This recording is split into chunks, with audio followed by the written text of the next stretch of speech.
So we'll start about data wrangling. So by the end of this class, sorry, it's a little bit small. There we go. By the end of this class, you will be able to import data and define variable types, list the rules for tidy data and identify whether a representation is tidy or not, and argue for working with tidy data. Has anyone heard of tidy data before? One or two of you have? Okay, cool. Those of you who have, what do you know about it?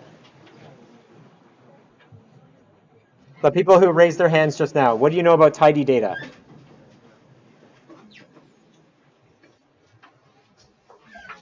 No one? Yeah? So like missing the handling data?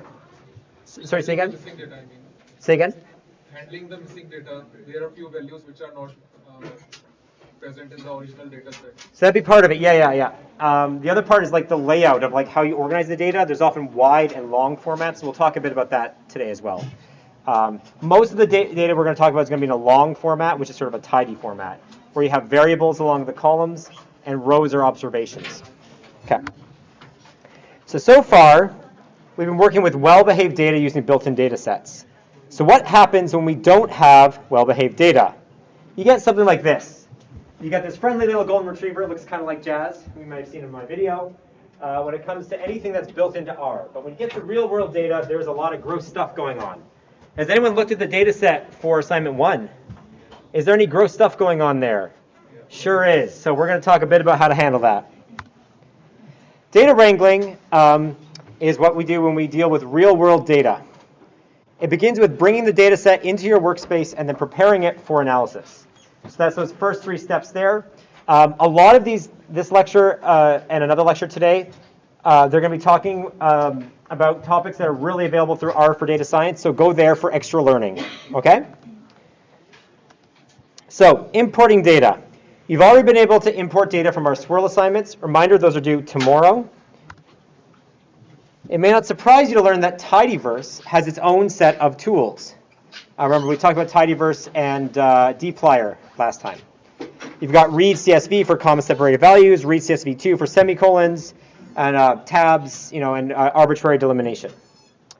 These are typically faster than the base R functions. They produce tibbles, which are an augmented version of a table, and they're more reproducible. They're less reliant on your operating system. So highly recommend that you opt for these. Common commands are specifying the delimiter, setting column names equal true to false. That means that there's a header or not in there.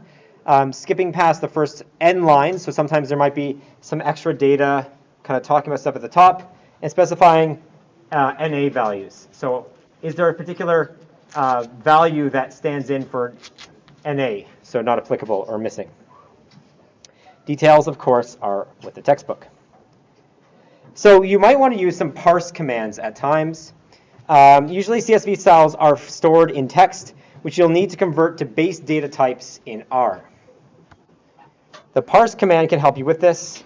So parse double can handle numbers formatted in different ways. So if you have a number like this, it'll parse that. And it can be customized to handle different locales, so places which do different decimal places. So for example, in some other in languages other than English, sometimes like French, for example, commas are used as the delimiter for like where you stop with the decimal point, right? So you can give decimal mark equals comma. And then you get 1.23 because we standardize on decimal points as periods in R internally. Parse number can handle numbers that have non-numeric characters. So for example, you might have a $sign in there, and it says, okay, that's still a number, but we're going to accept it. So no matter what kind of input you have, you might be able to kind of handle these things with parse. 20% becomes 20. It costs 123.45. It'll actually scrub that out. So this lets you, these things are very powerful and very customizable. So it's more to just know that these exist and you may need to use them. And of course you can specify locales. So here you've got the thousands number, the grouping mark is now a period. Again, this happens in some other languages. Boom. You can use parse character for text. Normally this is straightforward, but you have lots of different encodings. So if you want to bring in something that's Unicode, or you're running in, like, people have emojis in their text and you want to capture that, you're analyzing tweets, for example, you can use something like that. Okay, factors. Parse factor is useful for categorical variables represented as factors in R. Are we familiar? We're comfortable with factors right now. Give me a thumbs up if you're feeling good about factors. Give me a thumbs down if you're like, I don't know about factors. Okay, so we're not really comfortable with factors yet. That's okay. So for example, if you have a categorical variable, like say fruit, and we're trying to say like, oh, someone came up and they purchased a lunch item, and they have the option of an apple or banana. Maybe this is like school lunches or something. What you can have is you've got apple, banana, and then banana and and these are levels that are fruit. So this C right here is a column vector, so that's just your data. It's just whatever people entered. And then the levels are the values that it can take. So it can either be apple or banana. And if we do this, we get a parsing failure. Because someone wrote in banana, maybe they were watching a lot of Minion movies or something, and they did not write banana itself. And so that helps you error check at the beginning of your code. Yeah? So as levels, it's actually built into the package. It is not actually user defined in terms of what levels of fruit or what. So say again? So you know levels equals fruit, right? Yep. So you're saying that it's actually defined by the package, or like tiny package. Which is defined? Levels? Like yeah, the fruit level. It just has a. No, we have a variable called fruit. Yeah. Okay. Oh, okay.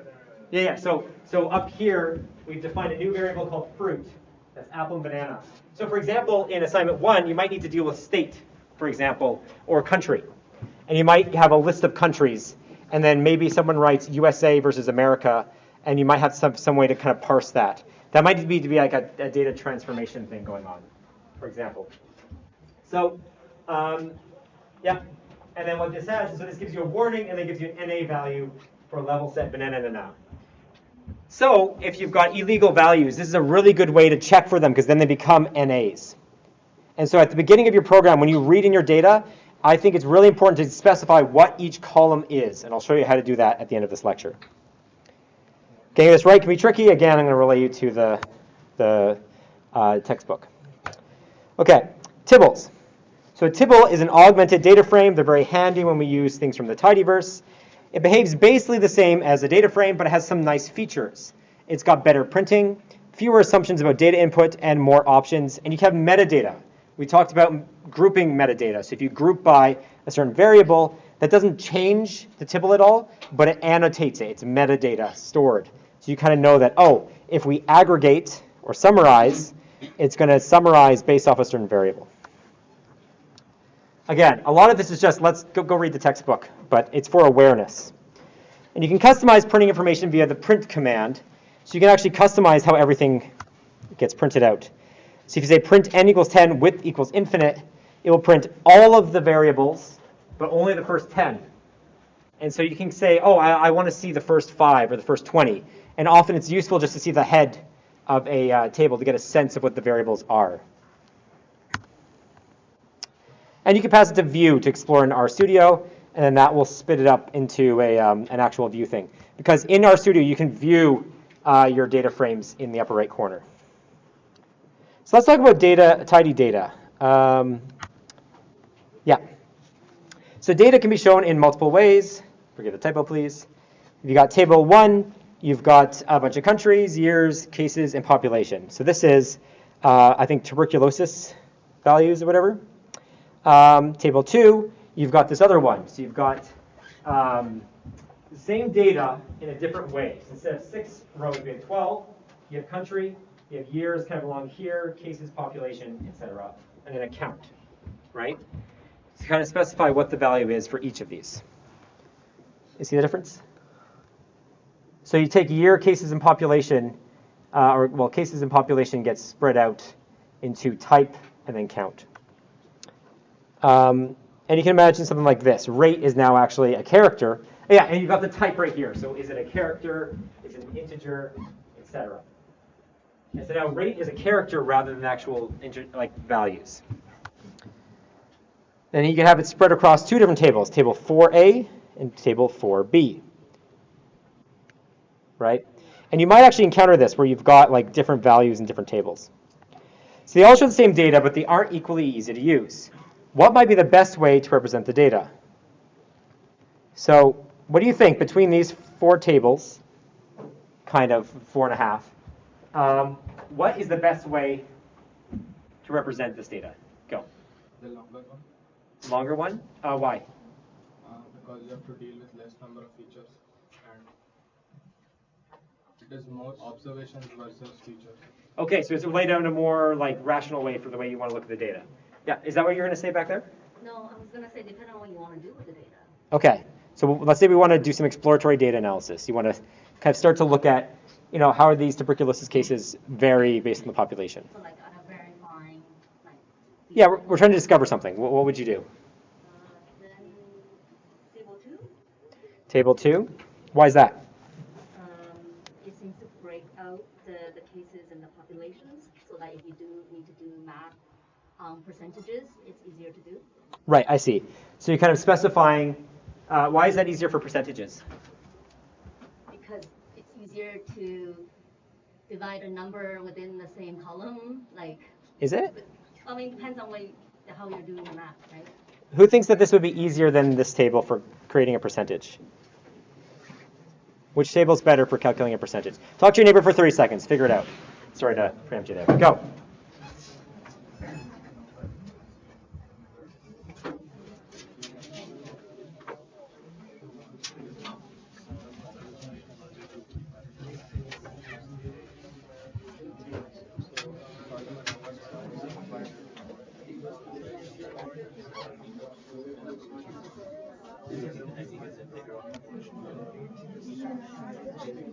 Ten seconds.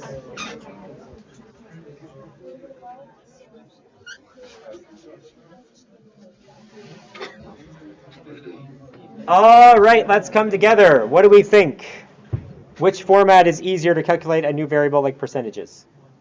Yep. Table 1, why is that? You have your cases split up, your population, you just have to, or regardless of how you do it, you just do cases divided by population. Yeah.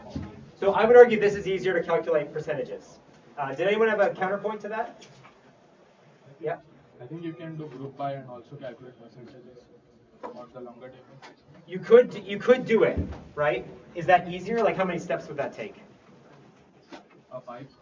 Yeah, so you'd have to pipe multiple commands. Whereas for this to calculate a new like percentage of the population with the cases, or per so per population cases, per capita cases, how many steps is that? Just one. Yeah, you just do mutate, right? You make a new variable. Yes? For me, 4A and 4B makes more sense because anyway I can join the two data frame and do the multiplication, and it depends upon the measurement level what we are doing. Sorry, what's the what? What's the last part? There are two tables, right? 4A and 4B. Yep. So that makes more sense because anyway we can join because over here for example, Afghanistan has multiple duplicate records.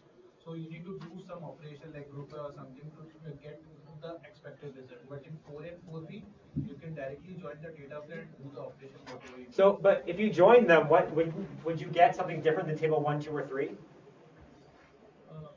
No, but the syntaxes and the operations would be a bit more easier because we are just joining the data frame and do the calculation. Does everyone agree with that? That it's easier to have two different tables? Who says they agree? Who disagrees? Yep. I agree. I disagree with that point. The point being, if you have two different tables and you have to join them, why not just use the join table, right? You actually probably want to move it to these different to a single table so you can deal with all your data in one spot. Sometimes it might not be doable, and maybe if you have very complex structured data from, say, like a database of some sort, you have to kind of cross-reference and follow this. But for your analysis, you want to get everything into a single table. And I'd argue you want table 1. I think that's the one I want, yeah. Which is, here's what I'm suggesting, is that you work with tidy data, which has 3 different rules. So table 1 is my recommendation. Every variable needs to have its own column. Every observation has to have its own row. and every value must have its own cell. So you've got variables or columns, observations or rows, and values are in each cell. So I would say individually assess which of these are tidy. I've already given away the answer. I would say table 1, right? Because if you look at table 1, you've got a variable. Variables are country, year, cases, and population. And this is a single observation, right? You say that in Afghanistan in 1999, we had 745 cases and a population of 19 million. Yeah. And then in Afghanistan again in 2000, you've got 2,666 cases, and then 20.5 million. So why? Yeah, we're duplicating out the country name. That's because we take an observation on each year. And every time we take an observation, we have both the cases and the population in that year. And that's why it's a single observation on the row and a single variable on the column, right? And that means that you can calculate the percentage of that year in that country, and then you can do some sort of analysis, either correlation or regression, to be able to look at what's the influence of country and year on the cases, population, or ratio between the two. All of those being variables. Yeah? Sorry?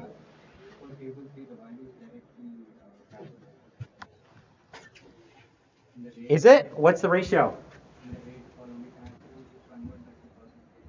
You could, yeah, you could convert it.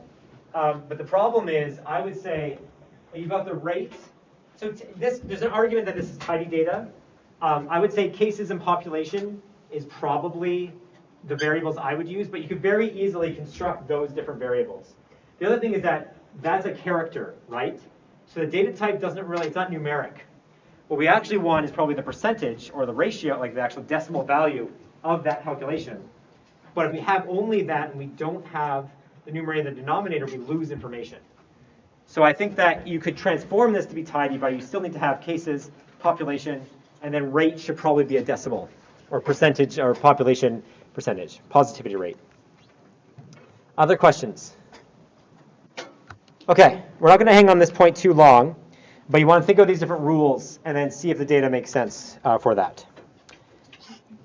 So the way you do this, it's pretty easy to tidy a data set. Often you might have lots of different stuff if you grab something arbitrarily from Kaggle. Often you have it in this kind of ratio. And I don't have slides for this, but I believe this corresponds to certain database normal forms. So I think like Cobb's third normal form for anyone who wants to geek out and do some research, where you've got sort of these structures to your data. But what you do is you put each data set into Tibble. So you put everything into like a single table, and then you put each variable in a column. And if you do that, necessarily, all your rows will be observations. Yeah. Why do we bother taking these steps? First of all, if we have a consistent way of storing data, our tools can deal with it in a consistent way. Our grammars of like mutate and rearrange and summarize work best with this, because if you want to group by country, then you've got country as a variable, right? If you want to study things by year or by country as predictive variables on the rate, then you want to have those as variables. And so every sort of statistical tool, most statistical tools operate in data like this. Some, like chi-square tests, might deal with like a table. So occasionally you want to do like a summarized table, but the majority of tools will function on these things.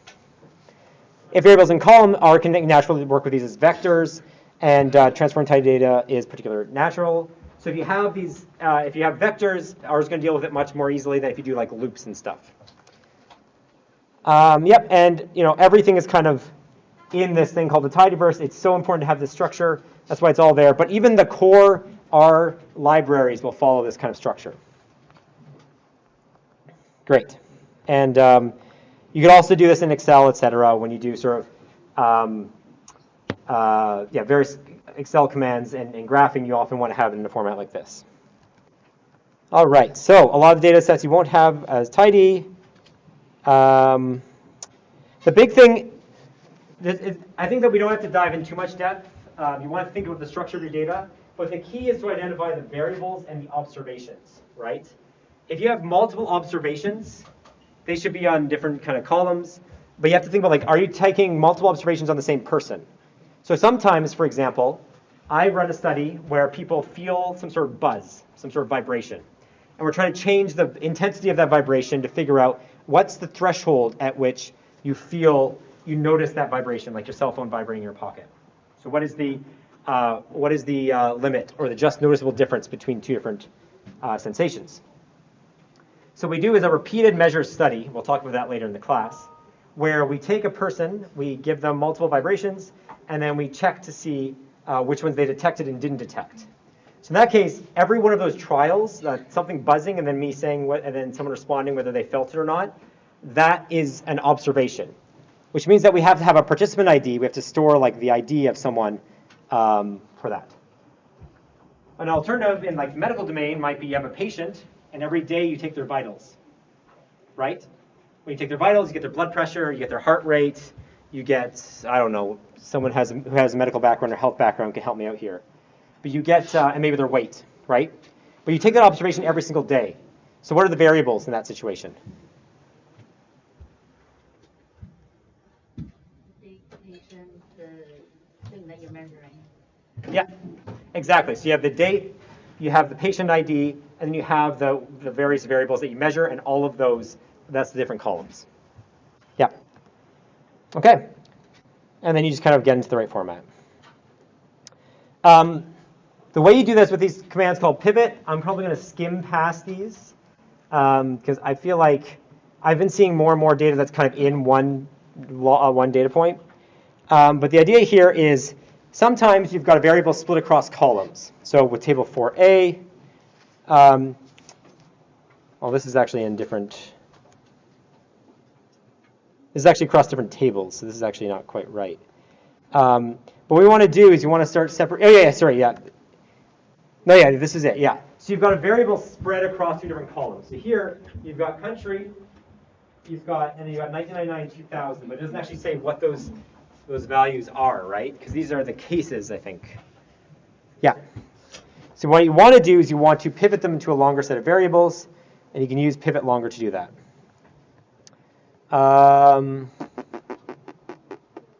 I don't think it's useful for me to explain all this stuff. Do you want me to go into the depths of these pivot commands, or you just want to play around with them on your own when you have to do this kind of stuff? Play around with them on your own? Okay, great. So just be aware that you have these different formats, okay? So this is the command to do that. You know what? Let's do this exercise, though. So we'll do a file. Do I care? I don't think we care. We're going to move on. Okay. You can join multiple data sets. You can use left, right, join, or intersect. These are the same kind of ways that you can join database tables if people have worked with databases before. And so you got pivot longer. You do them both pivot longer, then you join them. And what it will actually produce is this, which is our illustrious table 1, right? So you pivot this one longer. So you have names to year and cases. So these become year, and then cases becomes the values in there. You do the same for table 4B, and then you join the two of them and you get table 1. So again, you've got this kind of grammar where you can kind of pipe things together. And then you can produce them.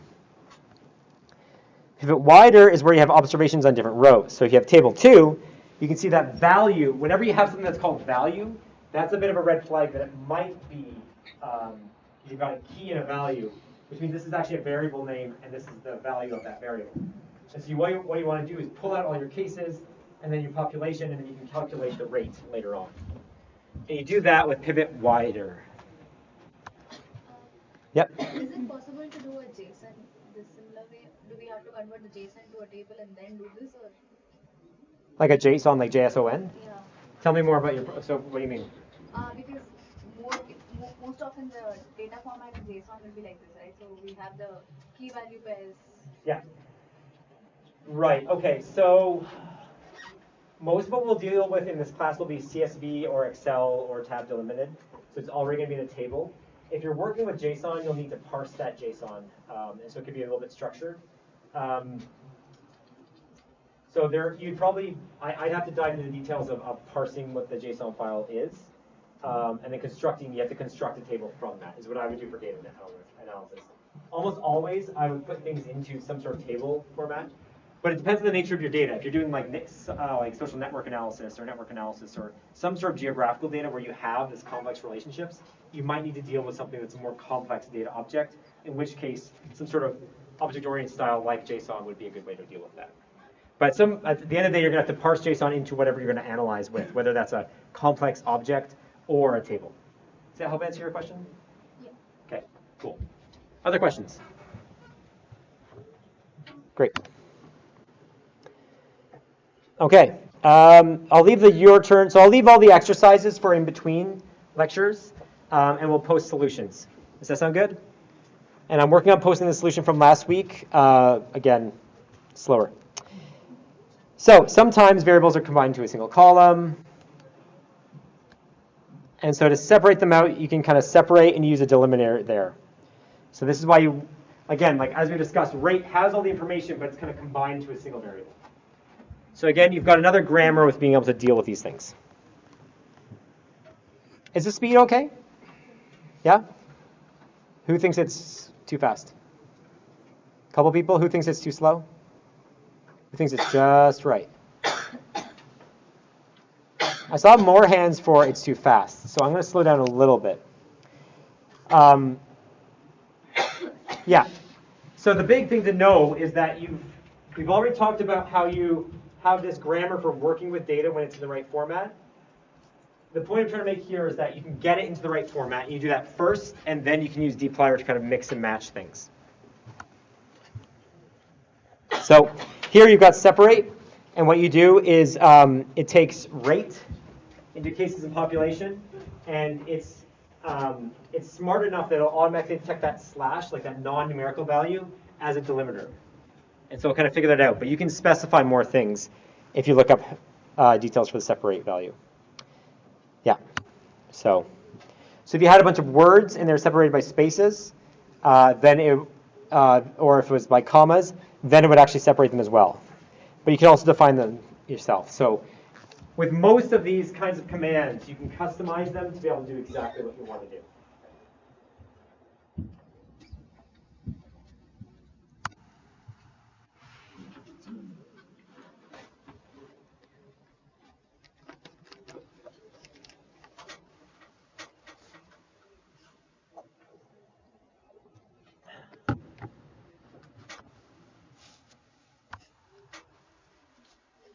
So you may have noticed that cases and population were interpreted as character columns. So if you see here, cases, population, are those characters? No. What are they? They're longs. Longs are integers, right? They're numbers, but specifically they're integers because they don't have decimals. And this is the default behavior separate will do, because sometimes you have numbers that maybe you want them, like a phone number, maybe you want to store that as a character, right? But you need to convert to kind of automatically figure out what these are. And a lot of these commands have, again, really smart defaults, but they can get you into trouble. And we'll talk about that at the end of the end of these slides.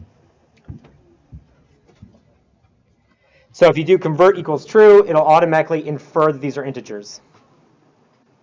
And then unite, you can kind of bring things together. So if you wanted to, for example, to take century near, and there are weird formats that do this, right? And combine them into a single thing, that you can do that. So just know that you can do pretty much anything you want to do with these different commands. Yep? Well, for example, the previous one, when you using separate, Yep. what would happen if there's like a typo or something in the data and one of them has a character in it? Would it still, if you say set the comma to true, would it still say integer or would it say character? It would probably say character, and it would have to, and then the entire new variable would be character, right? So yeah, you have to be careful, and you want to again look at your data, skim through it, check for errors or warnings, because it will tell you about some of this stuff. And then if it does go to a character, you can kind of summarize it or look at the levels, or if you look at it, I'll always check whenever you see the. Like one thing you should always be doing, especially at the beginning where you're doing this wrangling in your thing, always look at the data types, and if it doesn't match what you expect, look at why that is, right? So dive deeper. Okay, so there's unites, just know that it exists. So you take, yeah, so if you have, for example, normally the default is an underscore to bring the century and the, what do they call it? Century near.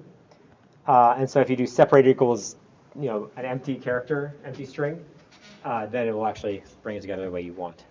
But it's a character again, so then you might need to add convert to equals true. Okay, so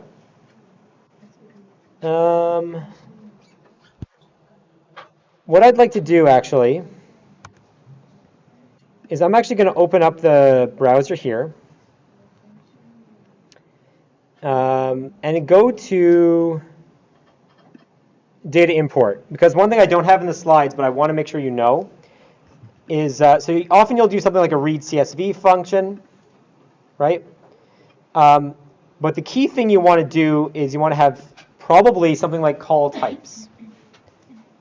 So if you scroll down, parsing a file.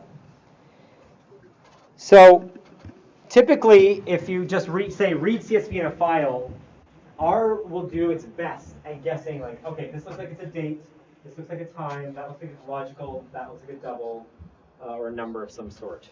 Okay? So, but it can get that wrong. Sometimes it interprets things as a character when it shouldn't. Sometimes you want to bring it in as a factor or like different levels. And that's really important because later on when you're graphing or doing analyses, if you try and graph like, someone remind me whether like if you're graphing, is shape good for a continuous variable?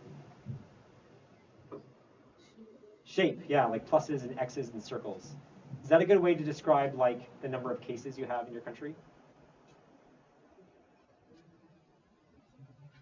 It's a weird question. Sorry, I'm trying to get a specific thing.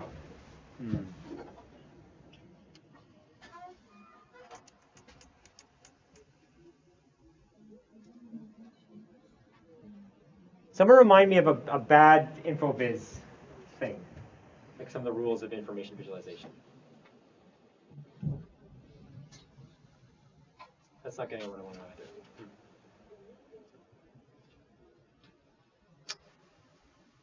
Okay.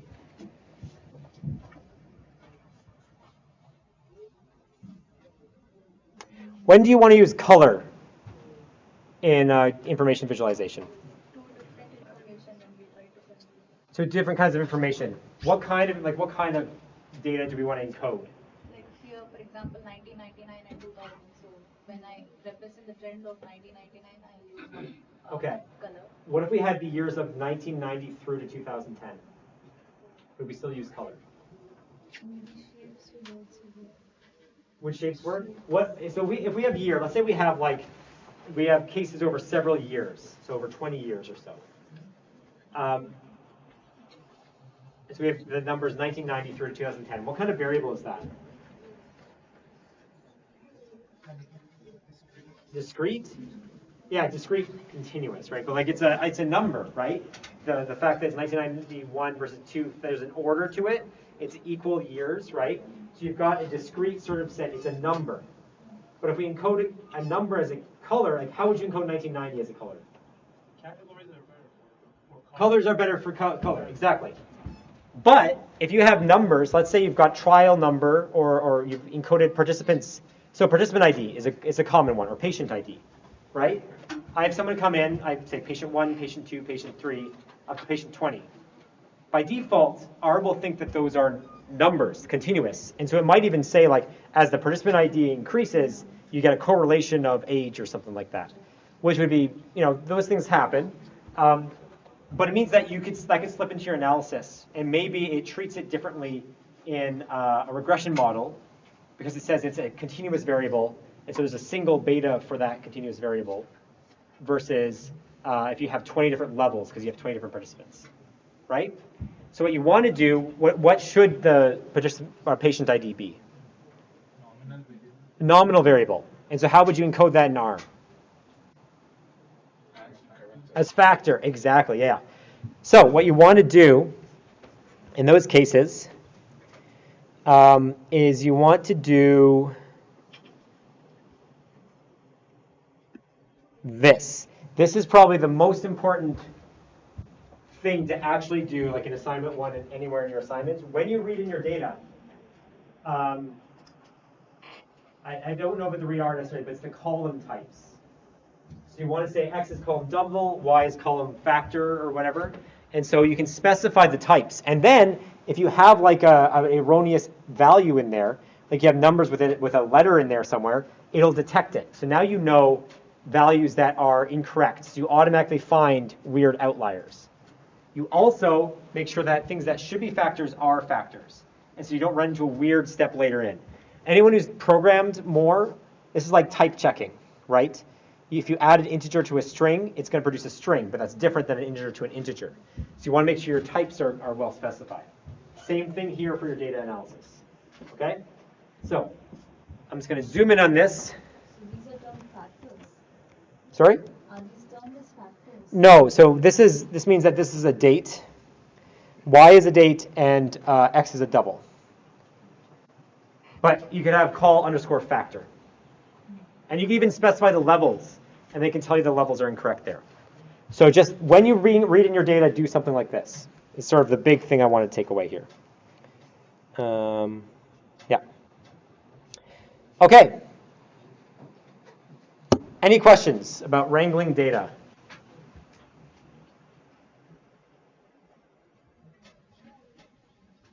Alrighty. That's 45 minutes. That's our first little lecture. So what we're going to do is take a 5-minute break, and we'll come back for round 2. So I'm going to stop recording.